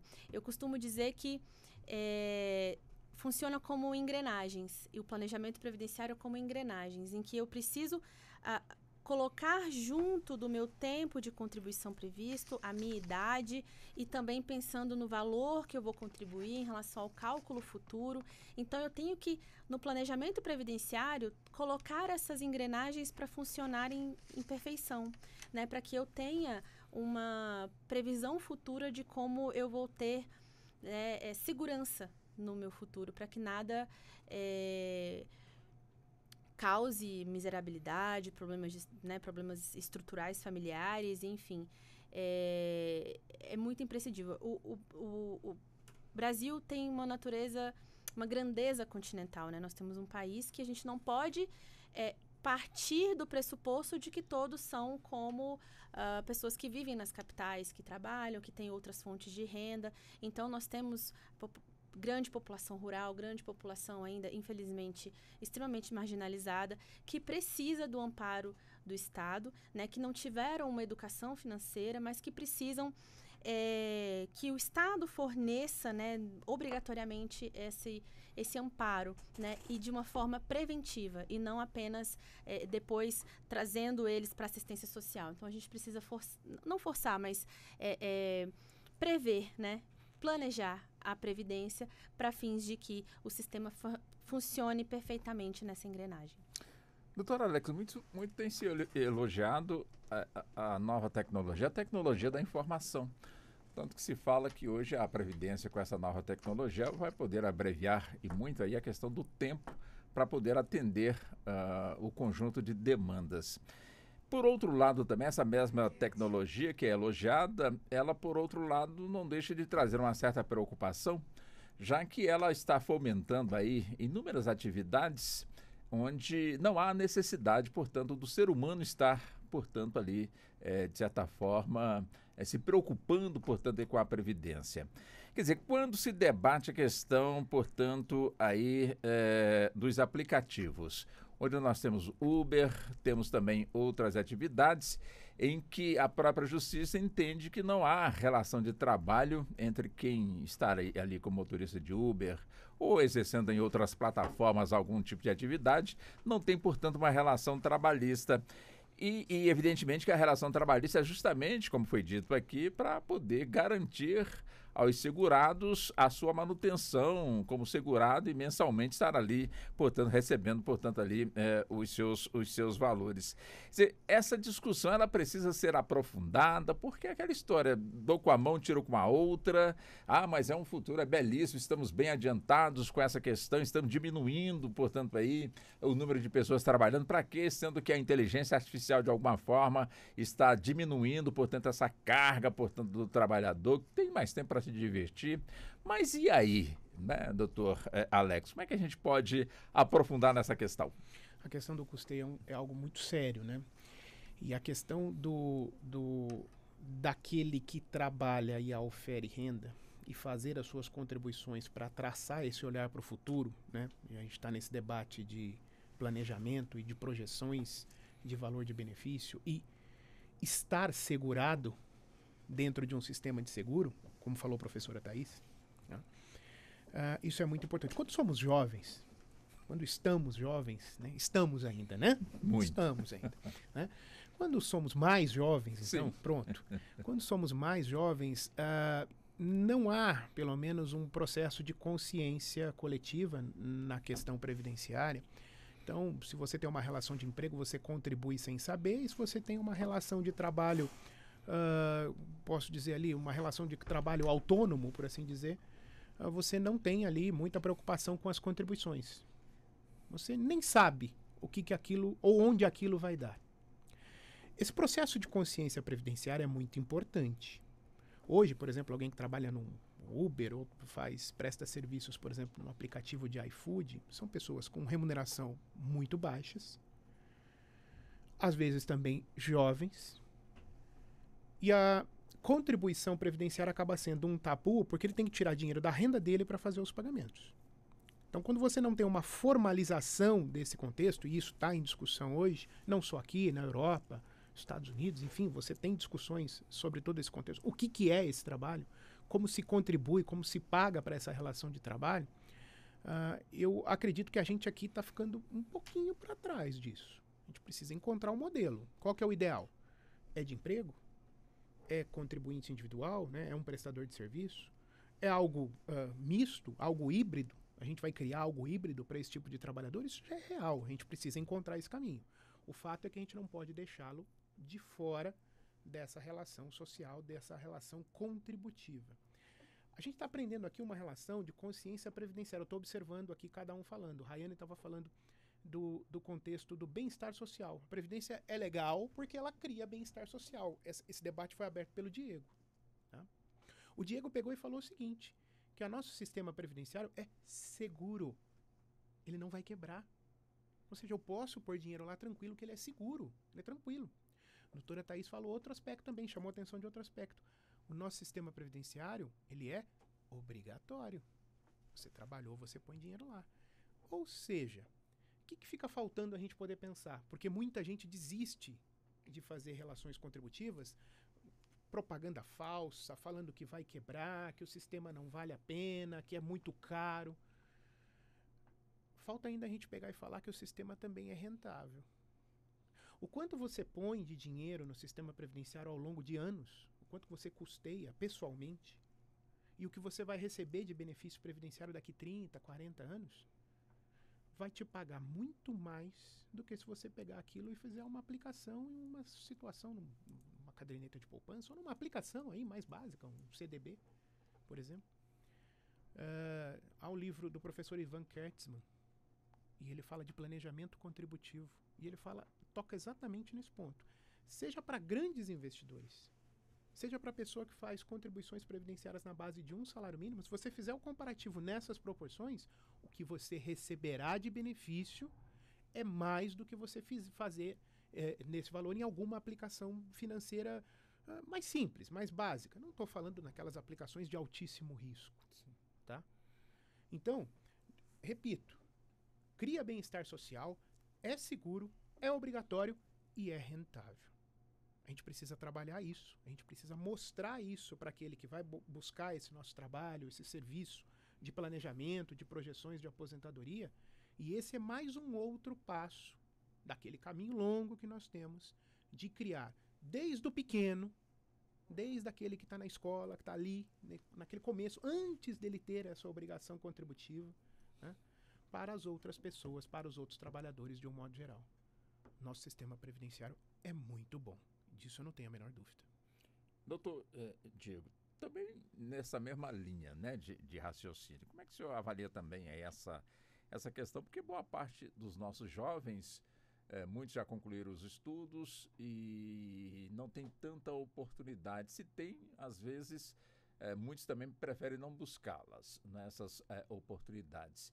E aqueles que, de alguma forma, buscam, às vezes buscam até de forma, enfim, em outros países, e de lá vem, portanto, ali a sua renda, que, ao que parece, não há necessidade de se preocupar, portanto, com a previdência. Sou muito novo, por que eu vou me preocupar com a aposentadoria? Isso é coisa para pessoa madura, pessoa que já está perto, portanto, aí para aposentar. E como se não bastasse também, tem aqui também o estímulo da pejotização, né? Ou seja, outro tema que está sempre aí sendo questionado, colocado, quem tem, quem não tem razão. Enfim, são questões que todos eles estão dentro do que nós estamos aqui a falar sobre planejamento previdenciário? Sim, está dentro, Walter, inclusive porque um grupo de pessoas que menos se planeja são os trabalhadores de aplicativo e as pessoas que a gente chama de PJadas, né? Que são aquelas pessoas que é imposto a ela que ela tem uma PJ para poder exercer aquela prestação de serviço. Isso acontece muito com jornalistas, né? Que é uma das áreas em que mais acontece esse tipo de exigência, dentre outras várias. Com advogado acontece muito também, né? Você tem uma típica relação de emprego, você tem subordinação, tem trabalho, está constante, mas o seu pagamento é feito por meio de uma PJ, ou seja, ela transfere para você, essa empresa que toma seu serviço, transfere para você toda essa carga tributária que ela que deveria estar assumindo. Por quê? Quando eu contrato uma pessoa física, Walter, para me prestar um serviço, né, eu tenho que pagar o ordenado dela, o valor dela, mesmo que seja um prestador de serviço, não seja empregado. Sou um autônomo, né, um dentista que eu contratei, qualquer situação do tipo, uma empresa contrata. Dá um exemplo claro, né, de uma pessoa próxima a mim que é dentista e que trabalha para uma clínica de plano de saúde, que ela é um plano de saúde. E aí esse plano sempre contratou ali tudo muito irregular, e aí um dia ele virou e falou assim, não, a partir de agora só vai trabalhar aqui quem tiver a PJ, porque a Receita Federal foi lá, fez uma auditoria e verificou que na verdade estavam regulares. O que deveria acontecer nessa situação?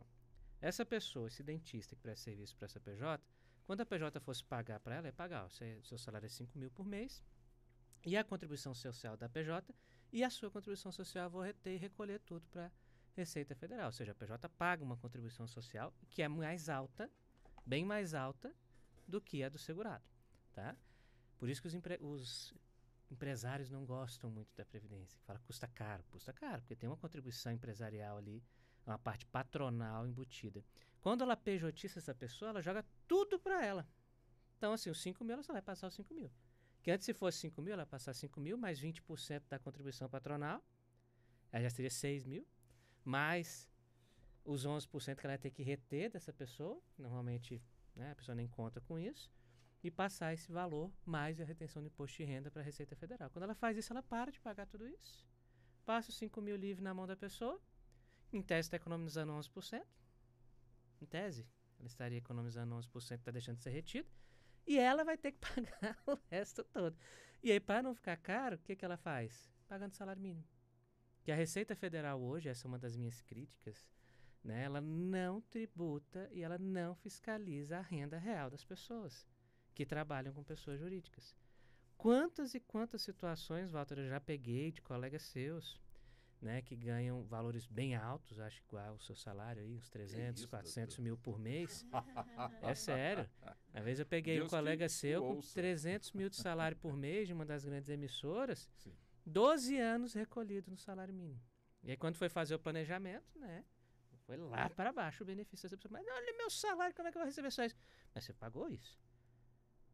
Você pagou isso. Você pagou por isso. Ah, mas quem me orientou, meu contador, falou que era melhor ser assim. Poxa, você tinha um salário de 300 mil reais, ia te custar muito você pagar no teto. Ia dar uma contribuição de 3 mil e pouco para pagar no teto. Mas fez. Então hoje a Receita ela não fiscaliza, porque a Receita fala que o empresário ele tem que ter pelo menos uma renda do trabalho, que é o que a gente chama de prolabore. Né? E esse prolabore pode ser o salário mínimo. Tem casos que nem exigido prolabore não é. Então a pessoa pode ganhar 100 mil por mês, 200 mil por mês, 300 mil por mês daquele trabalho que é dela, ela faz aquele trabalho, ela todo dia na televisão, mas eu posso, a Receita me permite pagar só um salário mínimo e está tudo bem. Na verdade, não poderia estar tudo bem. A Receita tinha que ver qual que é a real renda dessa situação, qual que é a real relação jurídica havida nesse relacionamento e tributar da forma correta. Mas não faz. E ao mesmo tempo vem empresas como exemplo como a Uber, como o iFood, entre outras empresas, que contratam mão de obra de outras pessoas e não pagam nada. Zero, Walter. Zero. Sequer retém a contribuição. Nada.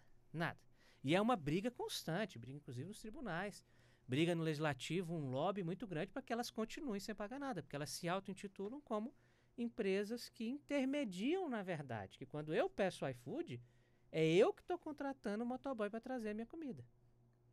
Então, na verdade, eles estão intermediando o motoboy para ir lá buscar. Então, como ela é uma intermediadora, ela não é uma tomadora de serviço, ela não tem que contribuir. Mas quanto que a gente está deixando de contribuir nisso aí? E aí deixa de arrecadar, deixa de receber essa contribuição para o sistema e mais tarde vem falar, gastamos demais, a arrecadação está baixa, ou seja, a gente gosta de tributar quem ganha pouco. E não gosta de tributar com contribuição social quem ganha muito. O empresário hoje, ele pode manipular isso de uma certa forma. Qual que é o grande problema? É que o pequeno empresário que se acha grande, ele só sente falta da previdência quando ele precisa. Esse pequeno empresário que se acha grande é aquele que fala assim, não vou pagar nada. Eu vi lá no YouTube que se eu botar o que eu pago de previdência por mês, R$1.000 por mês, num investimento X, eu vou terminar com 3 milhões de reais que vai me dar 20 mil reais por mês. O INSS vai me dar 5, vai me dar 6, vai me dar 7 no máximo. Ele só esquece que a Thaís falou. Se você estiver pagando, cumpriu a carência ali em tese, aconteceu alguma coisa com você, ficou doente, um acidente, parará, você vai ser protegido o resto da sua vida. Se você somou só 10 meses, 12 meses ou 24 meses de R$1.000, vai ter 24 mil reais, o INSS vai te dar um benefício. Agora, se você não tiver com o INSS, você vai ter 24 mil reais guardados. Vai fazer o quê com isso? Nada. Ah, eu vou contratar um seguro. Aí você vai ter a outra discussão do problema do seguro que ele não vai querer te pagar. Que vai criar toda uma confusão, tanto que a parte de securitária é altamente judicializável no nosso país. Eles criam vários óbices para poder executar o seguro, por mais que você pague, na hora de executar eles não vão querer. Vão inventar alguma situação para te pagar menos do que é devido ou não te pagar. Então são situações, Walter, que realmente isso tudo impacta no planejamento previdenciário, porque em especial o empresário ele tem que analisar detalhadamente o que ele quer para a vida dele no futuro. Quais são os objetivos dele? Seus objetivos é se aposentar cada vez melhor, o mais possível, conhecer as situações, com quanto ele vai ter que pagar, porque isso importa uma carga para a empresa dele também, então ele vai estar deixando de lucrar, e uma mensagem especial para os trabalhadores em aplicativos, cuidem da vida de vocês. Quem trabalha com moto em especial, vocês correm um risco diário, e a única coisa hoje que pode te proteger é a Previdência Social. Um seguro não vai querer cobrir, talvez, o teu acidente, porque ele vai alegar que foi imprudência, imperícia ou você estava correndo, estava fazendo alguma coisa do tipo.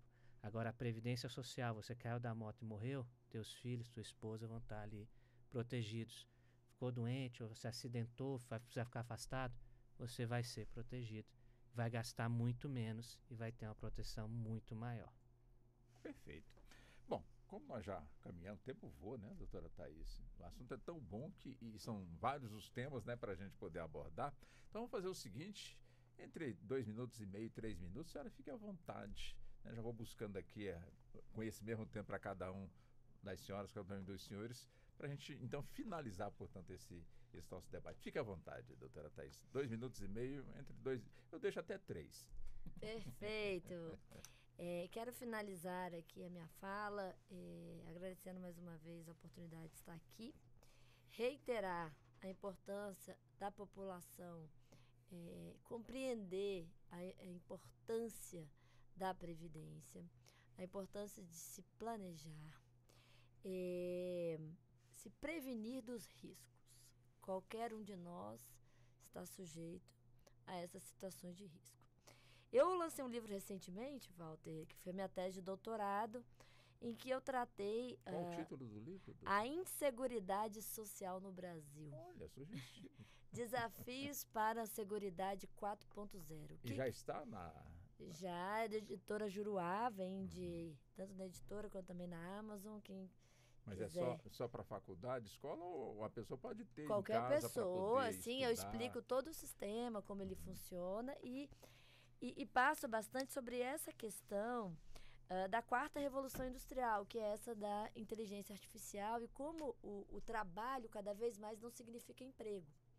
E o emprego carteira assinada sempre foi o pilar central, contributivo da Previdência Social. E ele cada vez tem sido menor, por conta da pejotização, outros modelos, pessoas com trabalho transnacional. Então, a pessoa é um brasileiro que mora na Alemanha e presta serviço para uma empresa francesa, onde que ele contribui, como é que isso fica.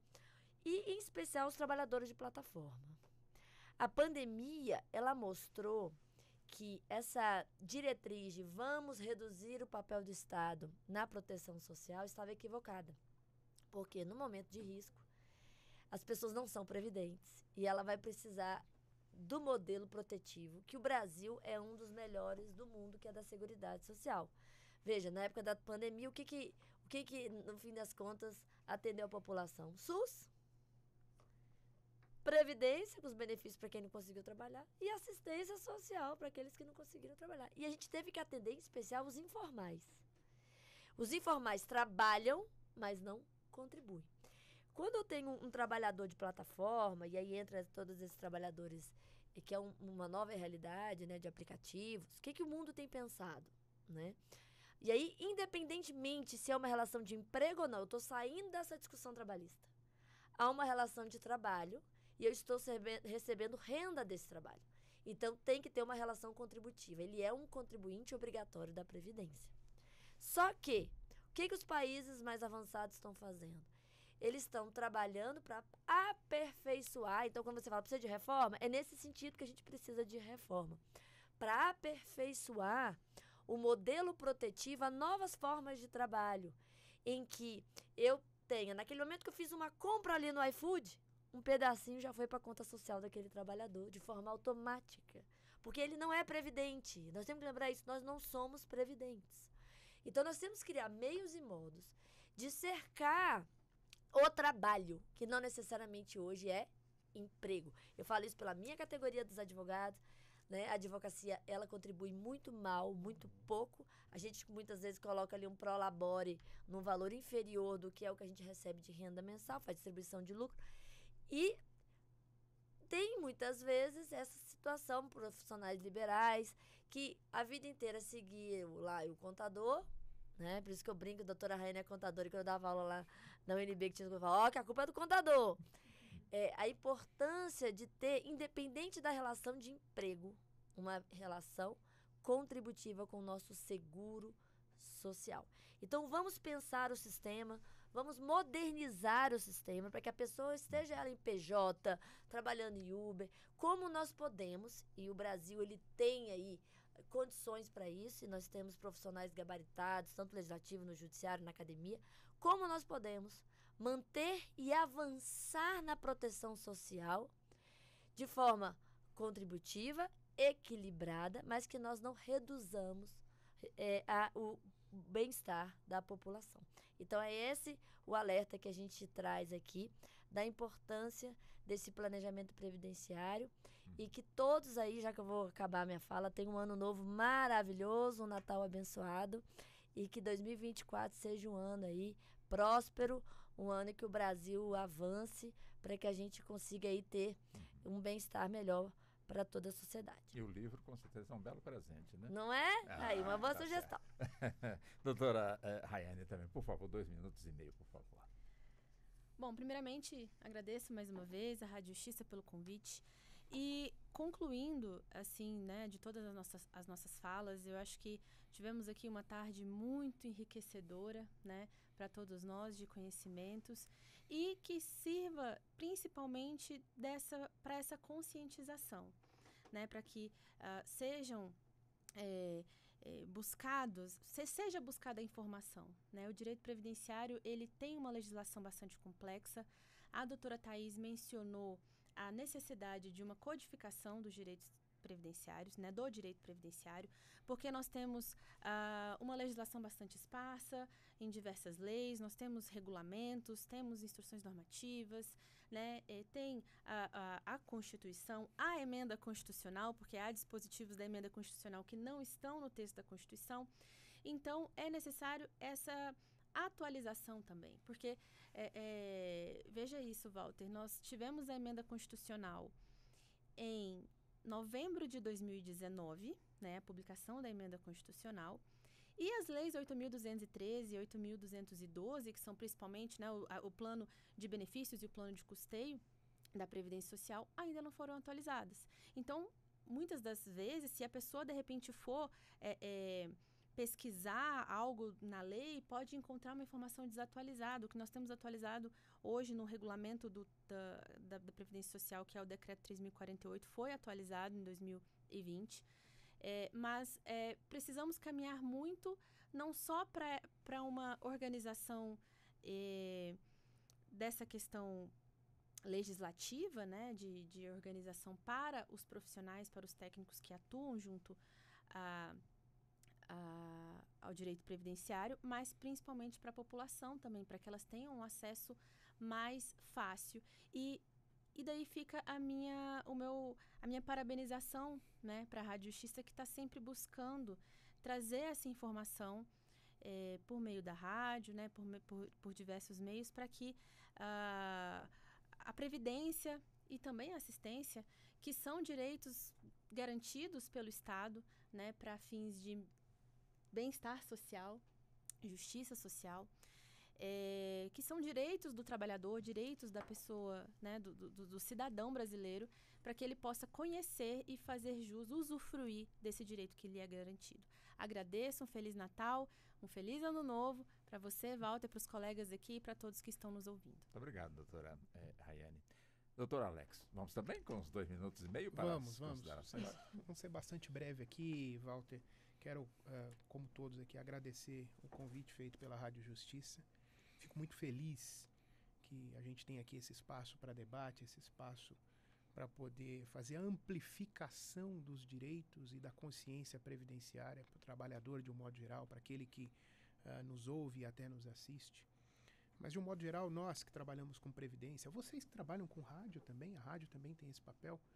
E aqui na questão previdenciária, quando impactamos, e eu tenho certeza que aqui de alguma forma alguma semente foi plantada, então impactamos nas vidas das pessoas, das famílias, com as informações que trazemos, com aquilo que a gente levou até eles.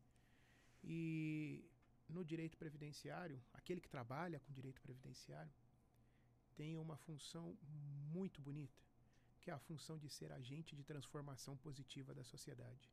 Então eu agradeço esse espaço, todos nós aqui somos, eu não tenho a menor dúvida disso, a rádio contribui também agora também com esse aspecto, E quero deixar aqui meu abraço, né? Um carinho a todos. Um bom Natal a todos que nos veem e nos ouvem. Também um bom ano de 2024. E estaremos aí de novo no próximo ano. Com toda certeza. E o convite já está feito. Perfeito. Muito obrigado. Doutor Diego Cheruli, vamos também com os 2 minutos e meio para as considerações finais? Eu queria Fique à vontade. se agradecendo o convite, parabenizando novamente aqui a Rádio Justiça, essa política do Poder Judiciário de levar conhecimento a toda a sociedade. É um papel bonito, um papel que demonstra a razão de existir do nosso sistema constitucional, do nosso país, da nossa União. E pegando nessa palavra união, eu conclamo a todos que cuidem do nosso sistema de previdência, do nosso sistema de seguridade social. Ele é nosso. E nós só vamos conseguir cuidar se todos juntos passarmos a cobrar os direitos ligados a ele. Sempre que meu empregador cumpra as contribuições que ele tem que fazer, eu analisar o CNIS, como a Thaís disse, vamos sempre confirmar para ver se todas as contribuições estão ali. Então, cuidar do que é nosso, porque é isso que vai no futuro manter um bem-estar mínimo nosso, manter uma dignidade das nossas famílias e do nosso país. E, enfim, agradeço a todos, agradeço aos ouvintes por estarem buscando conhecimento nessa área, agradeço, parabenizar a Justiça e desejo a todos um Feliz Natal, um ótimo Ano Novo e que mais sessões dessas ocorram aqui na Rádio Justiça. Só ainda tem um minutinho, quer dizer, só para finalizar, Claro. quer dizer então que a nossa Previdência não vai quebrar. Não vai quebrar não. Feliz Natal, esse é o presente que o Papai Noel trouxe para todos, desembrulhado de que não é que ela não possa quebrar, Walter, é que o dia que ela correr o risco de nada mais que outras pessoas dizem que vai ser a salvaguarda, vai estar ativo, vai estar rígido, né? Então, é o sistema mais seguro, é o sistema que provavelmente vai proteger a todos durante muitos e muitos e muitos e muitos anos ainda e vai ser perene e vitalício desde que nós saibamos e tenhamos a sabedoria de cuidar dela. Nós precisamos cuidar dela para que o país não quebre, porque sem ela não há economia no Brasil que sustente a manutenção da nossa ordem social. Doutora Thaís, como eu tenho também mais um minutinho, eu conheço a atividade da senhora não para, né? Acho que até dormindo a senhora está trabalhando. Como é que a senhora encontrou tempo para, enfim, completar esse livro? Então, pois é. Acordando 5 da manhã, né? Dormindo tarde, acordando cedo. Na verdade, para mim foi muito gratificante escrever esse livro, porque nós que estamos, eu já dou aula há 14 anos nessa área, a gente vê que cada reforma vai desconfigurando cada vez mais algo que foi tão inteligentemente criado, é algo que a gente não até trouxe de modelos internacionais, mas aperfeiçoou para a realidade brasileira. Então, assim, foi com muito esforço, mas na vida é assim, né? A gente com foco, acho que, e nesse ponto eu também queria deixar essa mensagem, assim, que a gente acredite mais no nosso potencial, evitemos tanto as comparações e foquemos aí que todo mundo tem seu papel social, todo mundo tem sua importância, o mundo precisa aí de união das pessoas para que a gente consiga pensar juntos em avanços, né? Seja na área econômica, social. Então, de certa forma, é uma gotinha no oceano aí, que com esforço, com certeza, foi um esforço, menino pequeno em casa, tudo, trabalho, aula, tudo, mas a gente sacrifica um pouco, mas fica muito feliz. Inclusive, a tese foi premiada, a melhor tese lá do Instituto de Direito Público, então a gente fica feliz de poder ter dado uma contribuição daquilo que a gente lida no dia a dia e estuda muito, e acho que é assim, vamos aprendendo uns com os outros, eu também aprendo muito sempre, e os colegas aqui também sempre me ensinam muito, e é assim, conhecimento a gente compartilha, não é? E pensar sempre em ajudar o próximo, e eu tenho certeza, Dalai Lama fala, e eu quero finalizar com isso. Todas as pessoas, hoje, se você está aqui, você é fruto da compaixão. Você precisou de alguém ter tido compaixão por você quando você era um bebê indefeso. Então, que tenhamos mais compaixão um pelos outros. O mundo em guerra, nós precisamos aí avançar. E acho que começa com a revolução interna, individual, mas sempre colocando no lugar do outro. E na previdência a gente está sempre pensando no todo. Então, eu acho que é esse o caminho. E eu sou confiante que a gente caminha sempre para o bem. A gente vai sempre avançando. É cíclico, vai, volta, mas vai crescendo. Eu não sei porque que eu lembrei do Dr. Ulisses Riedel, mas Não. tá tudo certo. Doutor Diego, um abração para o senhor. Muito obrigado pela gentileza. Doutor Alex também da mesma forma. Grato, Valdo. Doutora também. Muito obrigado também a senhora, doutora Raiane, também pela gentileza. E assim chegamos ao fim da edição de hoje do nosso Justiça na Tarde Debate. Fica o convite para a sua participação conosco no nosso próximo encontro. Boa tarde e até lá. A Rádio Justiça apresentou Justiça na Tarde. Secretaria de Comunicação Social, Supremo Tribunal Federal.